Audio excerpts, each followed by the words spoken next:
ஆன்மீக சொந்தங்கள் அனைவருக்கும் வணக்கங்க. இன்றைக்கி நம்மளுடைய சேனலில் என்ன மாதிரியான விஷயம்லாம் பார்க்க போகிறோம் அப்படின்னு பார்த்தீங்கன்னா, தை மாதம் அப்படிங்கிறது இன்னும் சில நாட்களில் பிறக்கிறதுக்கு.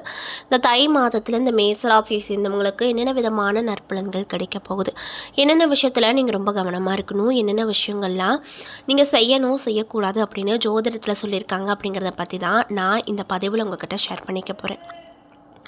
இந்த பதிவில் சொல்லக்கூடிய எல்லா விஷயமும் மேசராசிக்காரங்களுக்கு ரொம்பவே பயன் தரக்கூடிய விஷயமாக தான் அமைய போகுது. ஸோ வீடியோவை ஸ்கிப் பண்ணாமல் தொடர்ச்சியாக பாருங்கள். அது மட்டும் இல்லாமல் உங்கள் ராசி ரீதியாக பார்த்தினா உங்களுக்கு முருகப்பெருமான் உங்கள் ராசி ரீதியான கடவுளாக சொல்லப்படுது. அந்த முருகப்பெருமானை உங்களுக்கு ரொம்ப பிடிக்கும்னா இந்த வீடியோக்கு ஒரு லைக் பண்ணிவிட்டு உங்களுடைய ஆள் மனதில் நிறைவேறாத விஷயம் அப்படின்னு சொல்லிட்டு நிறையவே இருக்கும், அதில் ஏதோ ஒரு விஷயம் நடக்கணும்னு சொல்லி மனதார வேண்டிட்டு நம்மளுடைய கமெண்ட் பாக்ஸில் வெற்றிவேல் வீரவேல் அப்படின்னு சொல்லி மறக்காமல் பதிவிடுங்க. இந்த தருணத்தில் நீங்கள் அந்த முருகனை நினச்சி இப்படி ஒரு விஷயம் பண்ணும்போது கண்டிப்பாக நீங்கள் என்ன விஷயம்லாம் நடக்குன்னு சொல்லி மனதார நினைத்தீங்களோ அந்த விஷயங்கள் அனைத்துமே கண்டிப்பாக அந்த முருகப்பெருமான் நிச்சயமாக நடத்தி கொடுப்பாரு. ஸோ நம்பிக்கையோடு நீங்கள் இந்த ஒரு விஷயத்த பண்ணுங்கள். நானும் அந்த கடவுள்கிட்ட உங்களுக்காக வேண்டிக்கிறேன். மேலும் இது போன்ற ஆன்மீகம் சார்ந்த வீடியோக்கள் எல்லாம் நீங்கள் முழுசாக பார்க்கணுன்னா நம்மளுடைய சேனலை மறக்காமல் சப்ஸ்கிரைப் பண்ணிவிட்டு கீழே இருக்கும் பெல்லைக்கானையும் மறக்காமல் கிளிக் பண்ணுங்கள். அப்போ தான் நம்ம சேனலில் போடுற எல்லா வீடியோவுமே நோட்டிஃபிகேஷன் ஆக உங்கள்கிட்ட உடனுக்குடனே வரும். ஸோ இப்போ வாங்க நம்ம வீடியோக்குள்ளே போய் முழுசாக பார்க்கலாம். பொதுவாகவே 12 ராசியில் ஒவ்வொரு ராசிக்காரங்களுக்குமே வெவ்வேறு விதமான குணங்கள் இருக்க தான் செய்துங்க. 12 ராசிகளில் நிறைய விதமான குணாதிசயங்கள் பெற்றிருக்கக்கூடிய வகையில் நிறைய விஷயங்கள் சொல்லப்படுது. அந்த வகையில் முதல் ராசியாக இருக்கக்கூடிய மேசராசி அன்பர்களுடைய குணாதிசயங்கள் எப்படி அப்படிங்கிறத பார்க்கலாம். மேசராசிக்காரங்களை பொறுத்த வரைக்கும் நீதிமான்கள் அப்படின்னு சொல்லப்படுறாங்க. 12 ராசிகளில் முதல் ராசியாக இந்த ராசி வருவதால் எல்லாத்துலேயுமே முதன்மை பெற்றிருக்க வேண்டும் அப்படிங்கிற எண்ணமும் இயல்பாகவே இவங்கக்கிட்ட அதிகமாக இருக்கும். பெரும்பாலும் இவங்க கோபக்காரங்க அப்படின்னு சொல்லப்படுது. அநீதியை கண்டு பொங்கக்கூடிய நபர்களாகவும் இருப்பாங்க. முன்ன பின்ன தெரியாதவங்களுக்கு ஒரு அநீதி நடக்குது அப்படின்னா அந்த இடத்துல அவங்களால சும்மாவே இருக்க முடியாது. ஏன் இப்படி பண்ணுறீங்க, எதுக்கு இப்படி பண்ணுறீங்கன்னு உடனே போய் கேள்வி கேட்கக்கூடிய ஆற்றல் இந்த மேசராசிக்காரங்களுக்கு அதிகபட்சமாக இருக்குது. எதிரியுமே எவரையும் சார்ந்து இருக்கவே மாட்டாங்க. தன்னிச்சையாக தான் இருக்கணும், தன்னிச்சையாக தான் செயல்படணும் அப்படின்னு ரொம்ப ஆசைப்படுவாங்க. அது மட்டும் இல்லாமல் கூட்டமாக நண்பர்கள் உறவினர்களோடு இருப்பதை அதிகமாக இவங்க விரும்பக்கூடிய நபர்களாக இருப்பாங்க. அது மட்டும் இல்லாமல் எந்த வேலை எடுத்தாலுமே துடிப்பும் வேகமும் மிக்கவங்களாக இருப்பாங்க. எவரையும் எளிதில் நம்பிடுவாங்க.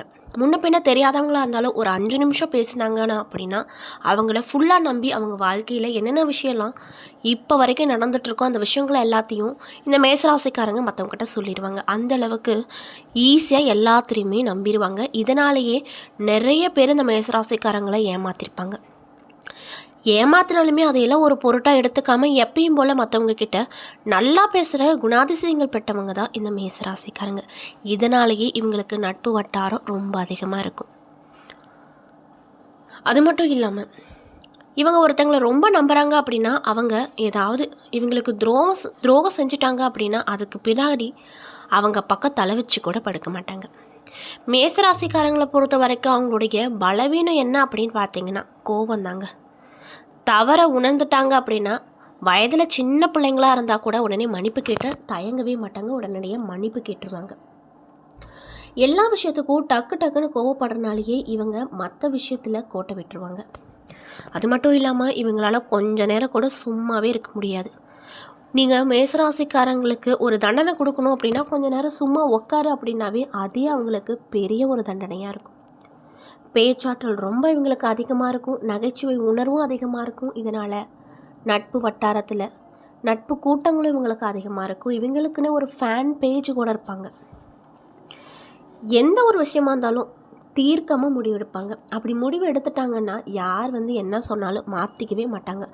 அது தப்பாக இருந்தாலும் சரி, தோல்வியில் முடிஞ்சாலும் சரி, வெற்றியில் முடிவாக இருந்தாலும் சரி, அதை ஏற்றுக்கிட்டு அடுத்தடுத்த விஷயத்துக்கு நகர்ந்துக்கிட்டு போயிட்டே இருப்பாங்க. எதை நினச்சும் கவலைப்பட மாட்டாங்க. அது மட்டும் இல்லாமல் எப்பயுமே இந்த மேசராசிக்காரங்க ஒரு முடிவு எடுக்கிறாங்கன்னா 90% கண்டிப்பாக சரியான முடிவாக தான் இருக்கும் அப்படின்னு சொல்லப்படுது.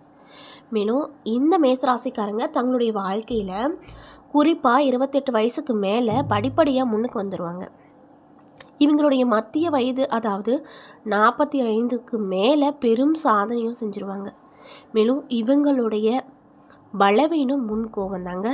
ஆனாலுமே இவங்க கோவத்தில் உள்ள நியாயத்தை இவங்க கூட இருப்பவங்க புரிஞ்சுக்கிட்டாங்கன்னா மீண்டும் நல்ல விதமாக பழகுவாங்க. இப்படிப்பட்ட அன்பு நேயர்களுக்கு இந்த தை மாதம் அப்படிங்கிறது எப்படி இருக்க போகுது, என்னென்ன விதமான மாற்றத்தை தரப்போகுது அப்படிங்கிறத பார்க்கலாம். ஸோ வீடியோவை ஸ்கிப் பண்ணாமல் பாருங்கள்.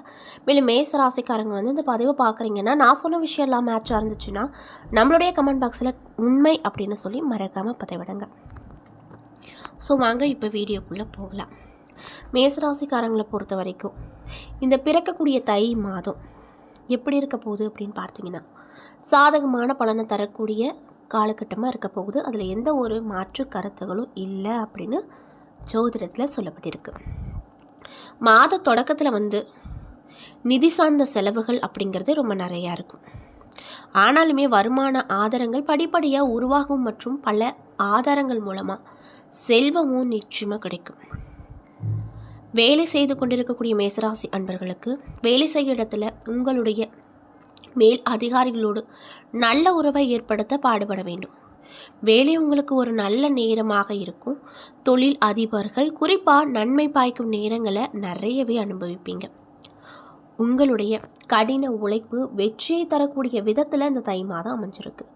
காதல் உறவுகளை பொறுத்த வரைக்கும் ஏற்ற தாழ்வுகள் மற்றும் தவறான புரிதல்கள் பதட்டத்தை அதிகரிக்கக்கூடும். அதே நேரத்தில் திருமண உறவுகள் அப்படிங்கிறது சாதகமாக இருக்கும். காதல் வளரும். சிறிய பிரச்சனைகள் ஒரு புறம் இருக்க இந்த மாதம் உங்கள் திருமண உறவு வலுப்படுத்தப்படுங்க. மாணவர்களாக இருக்கக்கூடியவங்க சவாலான நேரங்களை எதிர்கொள்வீங்க. ஆனாலும் நீங்கள் ஒரு போட்டித் தேர்வுகளுக்கு தயாராகி வந்துட்டுருக்கீங்க அப்படின்னா கடின உழைப்பு உங்களுக்கு வெற்றி பெற உதவிகரமாக இருக்கும். ஆரோக்கிய ரீதியாக பார்த்தோம் அப்படின்னா அடிப்படையில் சில வெற்றிகளை எதிர்பார்க்கப்பட்டாலுமே நீண்ட கால பிரச்சனைகளை குறித்து எச்சரிக்கை ரொம்ப தேவை. ஏன் அப்படின்னா சின்ன விஷயமா இருந்தாலும் உடனே மருத்துவரை வந்து பார்த்துருங்க. அது மட்டும் இல்லாமல் ராகு, செவ்வாய், புதன், சுக்கிரன் மற்றும் சூரியனின் செல்வாக்கால வயிறு பிரச்சனைகள் மற்றும் காது நோய்கள் ஏற்படக்கூடும். அப்படிங்கிறதுனால ஆரோக்கியம் சார்ந்த விஷயத்தில் நீங்கள் ரொம்ப ஜாக்கிரதையாக இருக்கணும். மேலும் என்ன மாதிரியான பரிகாரத்தை நீங்கள் இந்த மாதத்தில் மேற்கொள்ளணும் அப்படின்னு பார்த்தீங்கன்னா செவ்வாய்க்கிழமை அன்னைக்கு கோவிலுக்கு சென்று சிவப்பு மாதுளையை தானம் செய்து வாங்க. கண்டிப்பாக உங்களுக்கு நல்ல பலன் அப்படிங்கிறது நிச்சயமாக கிடைக்கும். அது மட்டும் இல்லாமல் இந்த மேசராசிக்காரங்களுக்கு இந்த தை மாதம் கலவையான அனுபவங்களை தரக்கூடிய மாதமாக இருக்க போகுது. தங்களுடைய நெருங்கியவர்களோடு பேசும்போது உணர்ச்சியை கட்டுப்படுத்துங்க, பொறுமையாக இருங்க. புரிதல்கள் ஆகியவை ரொம்ப அவசியமான ஒரு விஷயமாக பார்க்கப்படுது. நண்பர்களையும் தொழில் தொடர்புகளையும் சந்திக்கும் பொழுது நெகிழ்வான அணுகுமுறையோடு இருப்பது நல்லதுங்க. குடும்பத்தினர் அவர்களுக்கு உறுதுணையாக உங்களுக்கு இருப்பாங்க. வழிகாட்டுதலும் ஆதரவுகளும் உங்களுக்கு நிறைய இருக்கும். நிதி விஷயத்தை பொறுத்த வரைக்கும் கவனக்குறைவால் தேவையற்ற செலவுகள் அல்லது ஆபத்தான முதலீடுகள் உருவாக அதிகப்படியான வாய்ப்பு அமைஞ்சிருப்பதனால பணம் சார்ந்த விஷயத்தில் மேசராசிக்காரங்க ரொம்ப கவனமாக இருக்கணும். தொழில் தொடர்பான போக்கு சற்று கடினமாக தோன்றலாம். தொழில் விரிவாக்கத்தை இந்த மாதத்தில் நீங்கள் தவிர்ப்பது ரொம்ப நல்லது. இப்போதைக்கு தொழிலை விரிவு செய்யலாமா அப்படின்னு யோசிச்சுட்டு இருக்கக்கூடிய மேசராசிக்காரங்க தள்ளி போட்டு வைப்பது நல்லதுங்க. அடுத்த மாதத்தில் எதாக இருந்தாலும் பார்த்துக்கலாம். தற்போதுள்ள நிலையை நிலையாக காக்க வேண்டும். உடல்நலத்திற்கு ஓய்வு மற்றும் உழைப்பு இரண்டின் சமநிலையை உங்களுக்கு தர வேண்டும் அப்படின்னு சொல்லப்படுது. என்ன நண்பர்களே, இந்த பதிவுகளில் மேசராசி அன்பு நேயர்கள் அனைவருக்குமே தை மாதம் இன்னும் சில நாட்களில் பிறக்கிறதுக்கு இந்த தை மாதத்தில் மேசராசிக்காரங்களுக்கு என்னென்ன விதமான பலன்கள் கிடைக்க போகுது, என்ன விஷயத்தில் கவனமாக இருக்கணும், என்னென்ன விஷயங்கள்லாம் பண்ணணும் பண்ணக்கூடாது அப்படிங்கிறத பற்றி தெளிவாகவும் விரிவாகவும் நான் அந்த பதிவில் உங்கள்கிட்ட சொல்லியிருப்பேன். இந்த பதிவில் சொல்லியிருக்கக்கூடிய எல்லா தகவலும் கண்டிப்பாக உங்களுக்கு பயன் தரக்கூடிய தகவல்களாக தான் இருந்திருக்கும். ஸோ வீடியோ பிடிச்சிருந்தால் லைக் பண்ணுங்கள், ஷேர் பண்ணுங்கள். அது மட்டும் இல்லாமல் இது போன்ற ஆன்மீகம் சார்ந்த வீடியோஸ் எல்லாம் நீங்கள் பார்க்கணும் அப்படின்னு ஆசைப்பட்டால் நம்மளுடைய முருகன் ஆஸ்ட்ரோ சேனலை மறக்காமல் சப்ஸ்கிரைப் பண்ணிவிட்டு கீழே இருக்கும் பெல் ஐக்கானையும் மறக்காமல் கிளிக் பண்ணுங்கள். அப்போ தான் நம்ம சேனலில் போடுற எல்லா வீடியோவுமே நோட்டிஃபிகேஷனாக உங்கள் கிட்ட உடனுக்குடனே வரும். நன்றி.